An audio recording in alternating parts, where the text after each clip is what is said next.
it's Becky Boelter here with Edina Realty. I am here for another episode of Home on the Range. The seasons are changing and so is the real estate markets.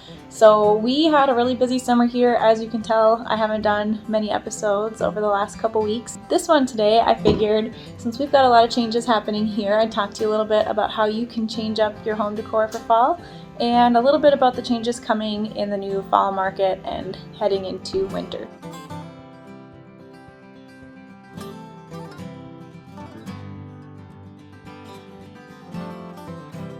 The last couple of years, prices have drastically risen, which makes people a little bit nervous. And I know there's a lot of people out there thinking there's going to be a market crash.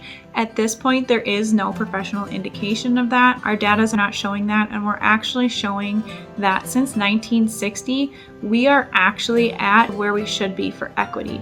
In fact, we even have a little room to gain. Year over year, sellers have profited from the high demand, averaging 101.7% of their asking price. The amount of homes for sale declined by 25%. The median sales price increased 11.3% since last year. Pretty good for sellers. And we're still seeing low interest rates for buyers, which is wonderful if you're looking to buy. Our data indicates that prices will gradually continue to rise through 2022, and we're still going to see some pretty tight inventory. So things are not going to just drastically drop in price. You're not going to lose equity overnight. There's not going to be anything crazy like that happening that we can foresee right now. So if you're thinking about selling your home, now is still a great time to sell. You might say, well, where am I going to go? There's not a lot of homes on the market. We've got plenty of ways to work around that won't leave you living with your mother-in-law or a camper or under a bridge or in a box or all the other weird places that I've heard of people living this year. We don't need to do that. I love my clients too much to do that to you. With the proper planning and good communication between buyers and sellers, a lot of things can be worked out during a transaction. So put your trust in your real estate agent, make sure they're educated, and make sure you're asking all the right questions and formulating a plan before you get started.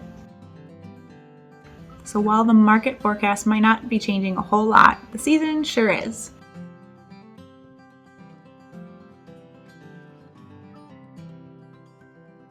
While it's tempting to go out and buy all of the pumpkins and all of the things that everybody swears up and down you need to have to make your home beautiful for the fall, it's not necessary. You can look around your house and pull things together that unify in color, shape, texture, or just remind you of a certain season. You can use anything laying around your house. So if you're going for this burnt orange, try to find a burnt orange blanket to lay across the back of your chair. Try to find a burnt orange pillow. Try to find a burnt orange book. Try to find anything this color laying around your house that ties together. You can use green, you can use yellow. There's so many different fall colors that you can use. I like to use dark greens and reds mixed in with yellows and oranges because all I have to do is pull out those yellows and oranges and I'm already halfway done for Christmas.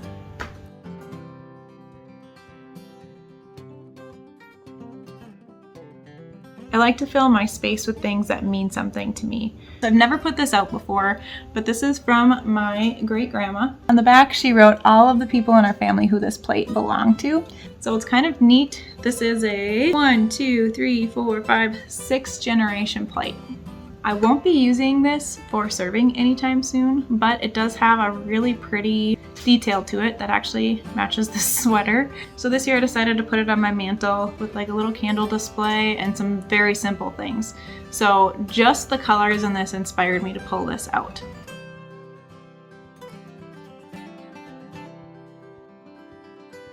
Just look around your house and see things that you can use for multiple seasons. Some things that I use are some vases where you can just switch some of the greenery around in them. So then you just kind of stuff them in and arrange them a little bit to give it a pop of color.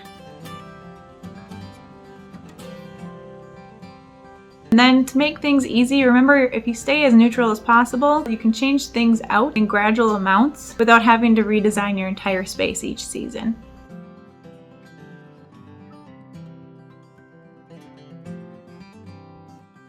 The next thing I can suggest to do if you're decorating on a budget or if you're just like me and you just want to keep things as simple as possible, decorate in bunches. So find little vignette areas where you can just put together a display of pumpkins or wheat or fall foliage of your choice. Make sure you place those little bunches where your eyes land. You might only need 1 or 2 little bunches of holiday pops in each room. In this living room, I just have above me on my mantle decorated, and then I have a little set of pumpkins in my window, and that's it. Very simple, very easy.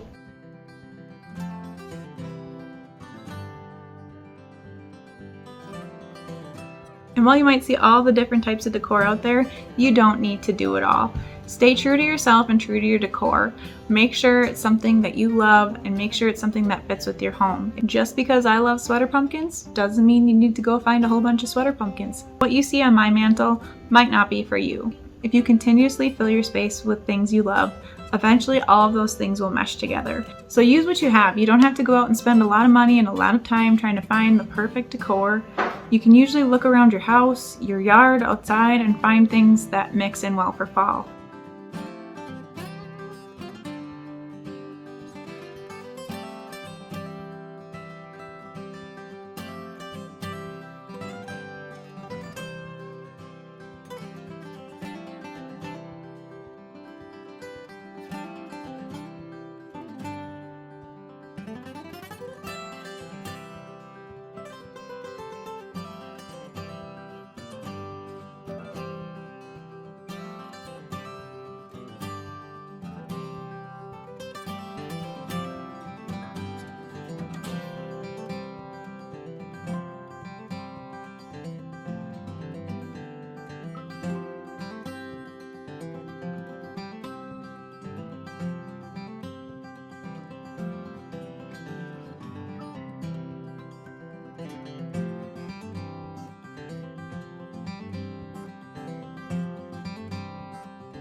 So that's all we have today. Just by using some of the things you can find around your house, you can create your own fall decor without having to spend a lot of time and money putting into something extravagant. Just remember, it's not colors and textures and pretty things that make your home cozy for fall. It's the love that's inside of it. Thank you so much for joining us for another episode of Home on the Range. We hope to see you again next Sunday. Bye! Bye.